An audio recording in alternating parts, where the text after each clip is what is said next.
HU university के बाहर हम लोग मौजूद है, जिसका पूरा नाम जो है चौधरी चरण सिंह हरियाणा एग्रीकल्चर यूनिवर्सिटी है। काफ़ी दिन से मसला चल रहा है कि जो कैलेंडर छापा गया था उसके ऊपर चौधरी चरण सिंह की जो फ़ोटो है उसको हटा दिया गया, सभी के सभी भाजपा नेताओं की फ़ोटो रखी गई। हम सब जानते हैं भाजपा लगातार राजनीति करती आई है, पहचान बदलने की और अपना नाम वहाँ पर छापने की। वही चीज़ यहाँ पर भी देखने को मिली। यूनिवर्सिटी के द्वारा भी यही किया गया। कैलेंडर के ऊपर जो फोटोग्राफ्स है सारे के सारे भाजपा नेताओं के लगा दिए गए और चौधरी चरण सिंह जिनके नाम से ये यूनिवर्सिटी है उन्हीं की फ़ोटो हटा दी गई। जब लोगों ने विरोध किया और किसानों ने विरोध किया तो उसके बाद किसानों को बेवकूफ़ बनाने का काम किया गया। स्टिकर लगा दिए जो कि परमानेंट नहीं होते, स्टिकर लगा करके कहा गया कि हमने आपकी मांग पूरी कर दी गई है। तो जब पता चला कि स्टिकर लगा करके इस तरीके से बेवकूफ़ बनाया जा रहा है तो विरोध प्रदर्शन जो है ज़्यादा बड़ा हो गया। अब जो है लगातार 2 दिन से यहाँ पर पक्का मोर्चा लगा दिया गया है और जल्दी यहाँ पर टेंट भी लगा दिया जाएगा। किसान यहीं पर अपना खाना पीना कर रहे हैं और साथ में पुलिस भी यहाँ पर खड़ी है सुरक्षा के लिहाज से। तो देख सकते हैं किस तरह की राजनीति है। सरकार अपना नाम चलाना चाह रही है, पुराने नामों को मिटाना चाह रही है, उसके बीच में किसान और पुलिस आमने सामने खड़े हुए दिख रहे हैं। यहाँ मौजूद किसानों से बातचीत करेंगे, पूरे मसले को समझने की कोशिश करेंगे और वीसी का इसके ऊपर क्या रुख है वो भी जानने की कोशिश करेंगे। ये कुछ दिन पहले हरियाणा की एग्रीकल्चर यूनिवर्सिटी अपना कैलेंडर वार्षिक कैलेंडर जारी करती है और वार्षिक कैलेंडर पर जिनके नाम से यूनिवर्सिटी है, चौधरी चरण सिंह के नाम पर ये यूनिवर्सिटी है, उन्हीं का फोटो उस सिलेंडर से गायब कर दिया, कैलेंडर से गायब कर दिया। उसकी जगह मोदी के और खट्टर के खुद के फ़ोटो लगा लिए। उस मामले में जब हमें पता लगा, हम प्रशासन से मिले, प्रशासन ने बाकायदा क्षमा मांगी और दोबारा प्रिंट करके दोबारा नए कैलेंडर जारी करे जिन पर चौधरी चरण सिंह की फ़ोटो थी। लेकिन इस मामले को उठाने वाले एक युवा साइंटिस्ट भाई विनय महिला, उनका इस बात को लेकर ट्रांसफ़र कर दिया। अच्छा।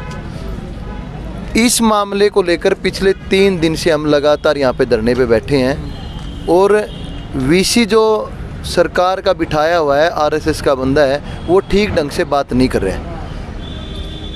2 दिन से हम करनाल थे, रात को ही करनाल से आए हैं, आज यहाँ पर पहुँचे। अभी प्रशासन यहाँ पर आया है और देखते हैं क्या बातचीत होगी। अभी कमेटी थोड़ी देर में उनसे बातचीत करने के लिए जा रही है।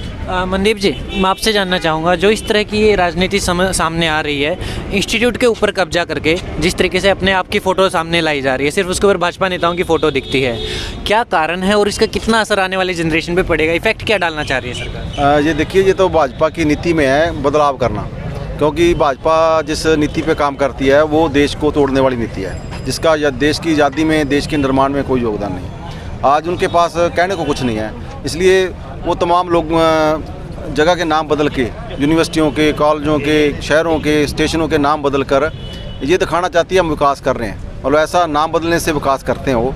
और उनकी जो नीति है, जो विचारधारा है, उसको आगे कैसे लेके जाया जाए, ये उसी दिशा की तरफ एक कदम है। और यहाँ आरएसएस की बाकायदा के अंदर जो है कैंप लगाए जा रहे हैं और लोगों को धर्म के नाम पर कैसे बांटा जाए, ये भाजपा की नीति के तहत, उसी नीति के तहत ये सारा कुछ आज खेल खेला गया है। ये साथी ने उसका आवाज़ उठाई है तो उसका ट्रांसफ़र कर दिया गया है, तबादला कर दिया गया है। ये मान लो सरकार की नीति, इसकी मंशा जाहिर होती है। अभी हर आदमी जो आवाज़ उठाता है उसको दबाना, कैसे दबाया जाए, और लोकतंत्र के शब्द से इनको नफरत है। मैं देख पा रहे हैं 2-2.5 साल से आप देख रहे हैं लगातार कॉलेज और यूनिवर्सिटी जो है कभी बंद हो रहे कभी खुल रहे हैं। बात तो होनी चाहिए थी कि दोबारा से जो स्टूडेंट्स का सिलेबस पेंडिंग रह गया है या इतने टाइम में ठीक से पढ़ाई नहीं है, कैसे वापस आई जाए। लेकिन जैसे हम कर्नाटक में देख पा रहे हैं, कॉलेज के अंदर बहुत बड़ा मसला चल पड़ा है। कहीं से एक तरफ से जो बच्चे हैं कॉम्युनल होते जा रहे हैं, कोई अल्लाह अकबर के नारे लगा रहा है, कोई जय श्री राम के लगा रहा है, जबकि पढ़ाई की बातचीत होनी चाहिए थी, पढ़ाई के मसले पर लड़ाई होनी चाहिए थी। इस तरफ जा रहा है देश। भाजपा कितनी कामयाब होती हुई दिख रही है इस ध्रुवीकरण की नीति? देखिए, पहले तो जो भाजपा की नीति को लोग समझ नहीं पा रहे थे। जब मोदी आया तो उन्होंने समझा कि शायद देश बदलेगा, क्योंकि ये राम की बात करते हैं, भगवान की बात करते हैं, एक धर्म की बात करते हैं, मंदिर की बात करते हैं, मगर असली मुद्दों से लोगों का ध्यान भटका लिया उन्होंने और बड़ी ताकत के साथ वो जीत के आए। सभी लोग जानते हैं दूसरी बार सरकार बन गई, मगर अब किसानी आंदोलन के बाद लोगों ने समझ लिया जो असली मुद्दे हैं, शिक्षा का, रोजगार का, स्वास्थ्य सेवाओं का, वो मुद्दे अहम हैं। अब लोग इनके चुंगल में फंसने वाले नहीं हैं, क्योंकि काफ़ी समय तक तो उन्होंने राम मंदिर के नाम पर इन्होंने जो जिसकी 1-2 सीटें थी, 1-2 MP बन के आते थे, वो सरकार बना के क्योंकि इनकी जो राजनीति है वो धर्म के आधार पर राजनीति है, लोगों को धर्म के नाम पे बांटने वाली राजनीति है और लोग जाग रहे हैं। ऐसी बात नहीं है। अभी आप कह रहे हो भी जहाँ पढ़ाई की बात होनी चाहिए थी वहाँ धर्म की बात हो रही है। ये भाजपा की ये नीति है, उसको ये आगे बढ़ाना चाहती है। आप यहाँ यूनिवर्सिटी के गेट के अंदर बैठे हो, यहाँ भी अंदर शाम को भाजपा की क्लास जो RSS की क्लासें लगती हैं, उनको शाखाएँ लगती है, पढ़ाया जा रहा है। और देश को कैसे बांटना है, ये कहा जा रहा है भी हिंदू खतरे में है, एक विशेष धर्म को जिसकी गिनती ज़्यादा है उसको लामबंद किया जा रहा है। और कई बार जो हिंदू है समझता है, शायद रेडी लगाने वाला हिंदू भी समझ लेता है शायद मेरी बात कर रहे हैं, मगर ये लोग समझ रहे हैं।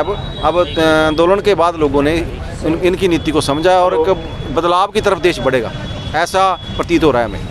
सर अपना एक बार नाम बता दीजिए दोस्त, अपना नाम बता दीजिए, आपका नाम बताइए। मेरा नाम भूपेंद्र सिंह। मैं जानना चाहूँगा जो ट्रांसफ़र किया गया है अध्यापक का यहाँ से, सरकार ये जो वो VC है वो क्या कारण बताएं कि इस वजह से क्या है? आप लोग जान रहे हैं कि उन्होंने एक मसले को जो है लोगों के सामने रखा, इस वजह से ट्रांसफ़र कर दिया है। इसके पीछे वो लोग क्या कारण बता रहे हैं ट्रांसफ़र? अभी उन्होंने कोई कारण नहीं बताया। उन्होंने बोला ये सरकार का फैसला है, ऊपर से उड़ रहे हैं इसको ट्रांसफ़र कराने के लिए और हमारे पास कोई जानकारी नहीं, ऐसा बोल रहे हैं वो अंदर। आप मीटिंग में जाएंगे साथ ही पता चलता है भी क्या बात अंदर होती है जी। मैं डेयरी एसोसिएशन प्रधान, पशुपालन डेयरी एसोसिएशन विकास ढांडा, हिसार से हैं? प्रॉपर हिसार से। किस तरीके से आप समर्थन दे रहे हैं यहाँ पे और क्यों दे रहे हैं ये बताइए? ये जो समर्थन की बात है आपकी, ये चौधरी चरण सिंह के नाम से यूनिवर्सिटी थी और उसका फ़ोटो हर सालाना कैलेंडर पर आया करता। तो अब की बार बीजेपी सरकार ने एक षड्यंत्र के तहत कर्मचारियों पर दबाव बना करके एक फ़ोटो हटाने का काम किया। दूसरा देखिए, चौधरी चरण सिंह जी छोटे आदमी नहीं थे, किसानों के मसीहा थे, जिसकी बदौलत से आज किसान का मेरा वर्ग जीवित है। तो चौधरी चरण सिंह की बदौलत से जीवित है वो, उन्हीं का फ़ोटो ये सरकार हटा रही है। तो इससे घिनौना काम और क्या होगा, उसके समर्थन में हम आए हैं। भाई चौधरी चरण सिंह यूनिवर्सिटी का जो नाम है उसके ऊपर चौधरी चरण सिंह का फ़ोटो होना चाहिए और प्लस पॉइंट उनकी फ़ोटो कैलेंडर पे नहीं। हमारी डिमांड है डेयरी एसोसिएशन की कि उनकी फ़ोटो HU के गेट के आगे भी उनकी फ़ोटो लगाई जाए। और ये डेयरी एसोसिएशन, पशुपालन डेयरी एसोसिएशन सहयोग और समर्थन है इस चीज़ के लिए। जब तक ये सरकार हमारी मांगे पूरी नहीं करेगी तो हम घर वापसी नहीं करेंगे। चाहे एक भी ना लगाओ, चाहे 2 महीने लगाओ, चाहे 10 दिन लगाओ, चाहे 5 दिन लगाओ, तो घर वापसी नहीं होगी। और समर्थन में हमारे पास तो है क्या देने के लिए, हमारे पास तो पशुआन है, जो डेयरियाँ हैं उनके पास तो दूध है। तो दूध का मैंने यहाँ घोषणा करी है, जब तक ये आंदोलन चलेगा तो डेयरी एसोसिएशन दूध की कमी यहाँ नहीं रहने देगी। बहुत बहुत शुक्रिया। अपना नाम बताइए। सतीश ढांडा है जी, मैं प्रॉपर्टी का काम करता हूं। जब तक आंदोलन चलेगा हमारी तरफ से जितना भी सहयोग होगा, व्यापार मंडल की तरफ से, आज़ाद नगर व्यापार मंडल की तरफ से फल फ्रूट की हम यहां पर सप्लाई देते रहेंगे, अपना काम करते रहेंगे। किसानों के लिए, अन्नदाताओं के लिए जितना भी सहयोग बनेगा हम उतना सहयोग करते रहेंगे। जब तक हमारी 2 डिमांड है, एक तो चौधरी चरण सिंह की फ़ोटो, इन्होंने स्टिकर लगा के एक खाना पूर्ति का काम किया था, जो कि इतना भी अनसमझ किसान नहीं रहा है। अब बहुत चीज़ आगे बढ़ चुका है, किसान सोच सके, समझ सके, आगे बढ़ चुका है।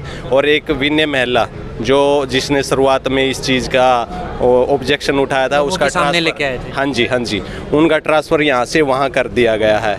उनके बदले में कल इनके प्रवक्ता ने भी कहा था कि भाई उनका इस चीज़ से जोड़कर नहीं, उनका व्यवहार के कारण उनका ट्रांसफ़र किया गया है। व्यवहार तो चौधरी चरण सिंह के जो भी प्रशासनिक अधिकारी थे जिन्होंने फ़ोटो हटाई है, उनका भी तबादला कर देना चाहिए, उनकी भी ट्रांसफ़र कर देनी चाहिए। एक छोटा मुद्दा नहीं था, बहुत बड़ा मुद्दा था।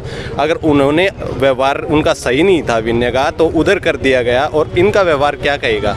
चौधरी चरण सिंह की फ़ोटो हटाना एक छोटा मुद्दा तो नहीं है, बहुत बड़ा मुद्दा है। इसके पीछे बहुत ही साजिश पाएगी, यूपी इलेक्शन है या कुछ है या जात पात है। इनका काम ही सरकार का ये रहता है कि जात पात के मुद्दे उठाएं, कुछ ऐसा उठाएं। अब पीछे किसान आंदोलन था, अब इन्होंने ये कर दिया, अब आगे पता नहीं क्या क्या चीज़ों का षड्यंत्र बना रखा है इन्होंने। ऐसा तो नहीं है भविष्य में, जैसे बीजेपी नाम बदलने के लिए माहिर है, इस यूनिवर्सिटी का नाम ही बदलना चाहती हो धीरे धीरे।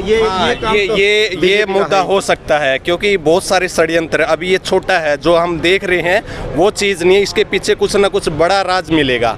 अभी हमने किसानों ने हमारा सहयोग कर दिया, हम उनका सहयोग कर रहे हैं, इसके पीछे जाते हैं क्या होता है। अभी 21 आदमियों की कमेटी गठित की है जो अंदर अपना फैसला लेंगी कि विनय महिला का ट्रांसफ़र को लेके वापसी और चौधरी चरण सिंह की कैलेंडर में वो। ये जो बीजेपी का नाम बदलना तो पहला काम है। आप यूपी में देखो कितने नाम बदल दिए, जहाँ कोई रोड था पुराना किसी के नाम उसका बदल दिया, कोई हवाई अड्डा था उसका नाम बदल दिया, कोई बस स्टैंड था उसका नाम बदल दिया, कोई गांव उसका नाम बदल दिया। ये तो बीजेपी की पॉलिसी है। ये जातिवाद के अंदर बीजेपी हमेशा बांटना चाहती है। और हरियाणा के अंदर एक ताकतवर मजबूत भाईचारा हरियाणा के अंदर 36 बिरादरी का, तो ये बीजेपी सरकार को मैं बताना चाहूँगा कि आपकी इस छोटी छोटी हरकतों से ना ये भाईचारा टूटेगा नहीं। 36 बिरादरी का भाईचारा स्ट्रॉन्ग भाईचारा हमारा इधर का, तो ये भाईचारा हरियाणा का टूटेगा नहीं। बीजेपी चाहे इसमें कितना भी षड्यंत्र क्यों ना रच ले।